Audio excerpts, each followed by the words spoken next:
As sisters in Zion, they all worked together. Oh, hi friends. Oh my heck, I'm so glad that you are here because I just got a letter in the snail mail. Yay. And I'm going to read it with you because it is about one of my most favorite things. Sweet spirits, also known as women. Yay. Okay, let's read it. Dear Mormon Ambassador, that's me. Oh my gosh, I love being Mormon. Yay.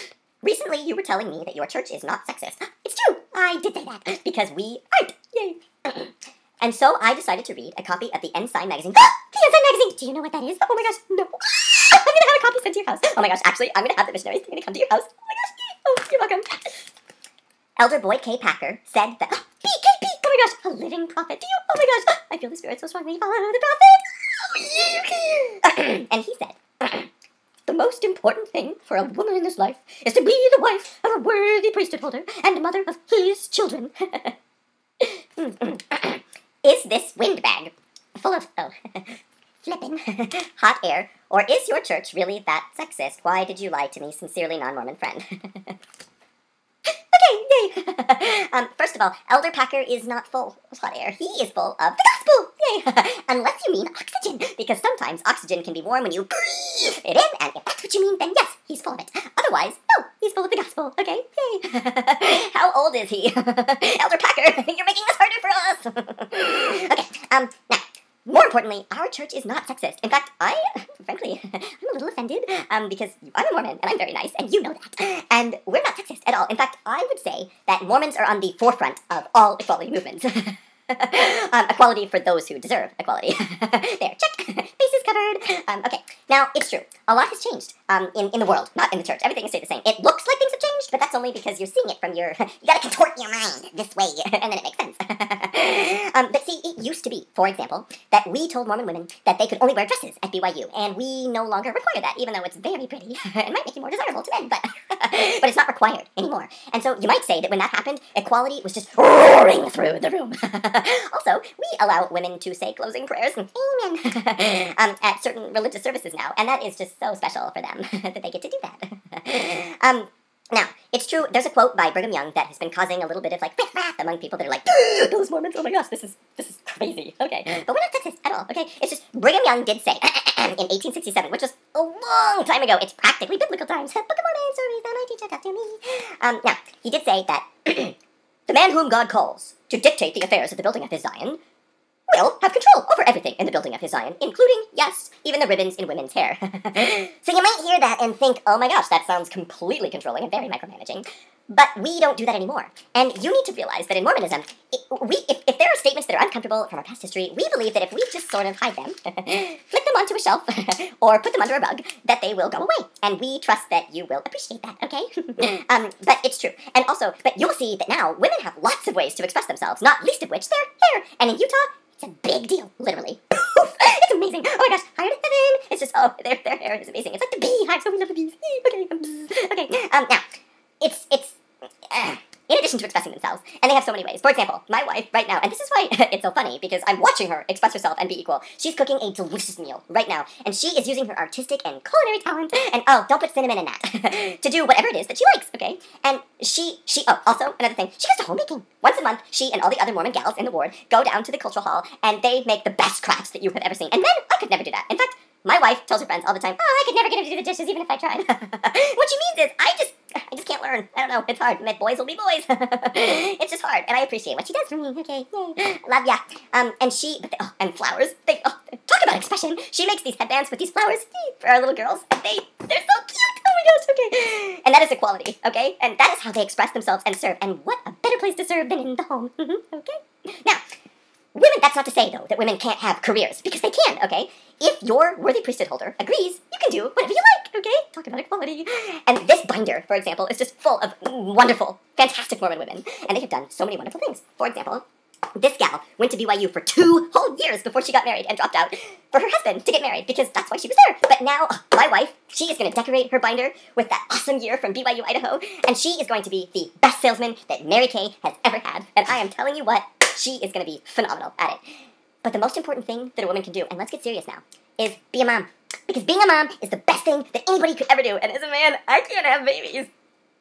And if I could, I would, but I can't. I can't do it. And so she does it. And it's so great because it's the best thing that you could do. And so you could say that me and my fellow priesthood holders, we humbly accept that we will continue to micromanage and control everything in our religion and our culture so that they can continue to do this wonderful thing for us. And it's awesome. I love you so much. And it's great, okay? It's not, okay, and people are like, oh my gosh, this is like gender roles gone on steroids, but it's not true. It's more that you have to have the priesthood to get to heaven, okay? And only men can have the priesthood. And that's not sexist. Are you calling the Lord sexist? Because the Lord says that only men can have the priesthood, and I'm a man, and she's not, and so women need to go to heaven, so they need the priesthood, so they need men. Okay? Yay. Not sexist, though. Now, when it comes to being a mom, though, there are a couple issues, and these lead us into the scary things that make us sad, and so when we're sad, we just be glad! Yay! Don't you want to be like us? Someday you can be Mormon, too, and you can be just like this! Yay! Okay, birth control is fine. You can do whatever you want. Fine. You know what? Some people say that Mormons are the kings of passion, and queens, because we're equal, of passive aggression, but it's not true. It's just that there's some Mormon women who pop this pill when they could just as easily be using their bodies as earthly tabernacles for spirits that Heavenly Father wants to come to earth.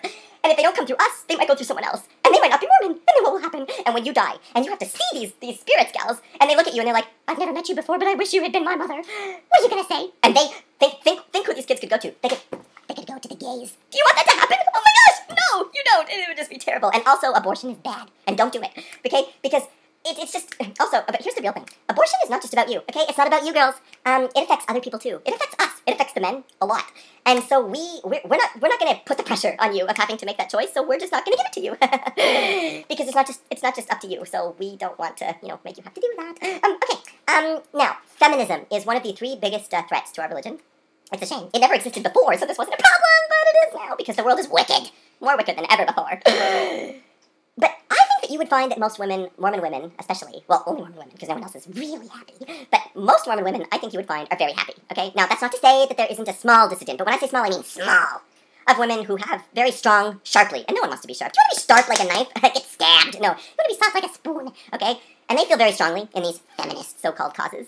But here's the thing. We've heard what they have to say, okay? We've heard it again and again. And we feel that they are wrong, okay? So you can continue to say whatever you want, but if you're a Mormon gal and you say these things, we might have to punish you, okay? It's the position that we find ourselves in. We don't want to have to do it, but, the work has to go on. And this is just the way that it is. It is, okay? So in closing, brothers and sisters, I just want to share a story with you. And it was told by Elder Nelson, who's just so great. He's a living prophet of the Lord, guys.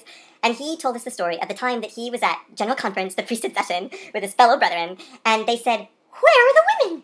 Oh, they're at home, in the kitchen, making donuts.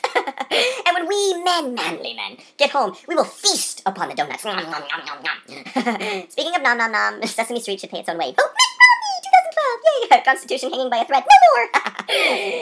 And we will eat these donuts, and we will feast upon them, and we will share with the women our wisdom. And the women will go, oh my gosh, this is amazing, and we made the donuts, and we helped, oh my gosh, we're partly responsible for this moment. And you are, yes, yay. Okay, and so that's how you know that we're equal, because we're a team effort. But also, just ask Mormon women. If you are concerned about whether Mormon women are happy, ask them, okay? Because they will look at this video, and they will say, firstly, okay, as they should do, because the internet is evil.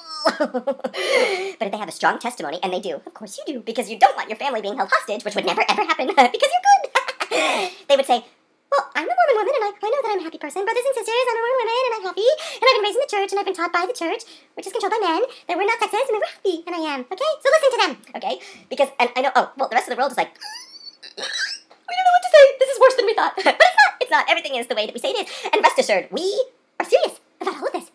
It's true, serious, dead serious. Okay, so, we're happy, and remember girls, believe, obey, and endure. And that's what you gotta do, and you're gonna be okay, okay? Oh my gosh.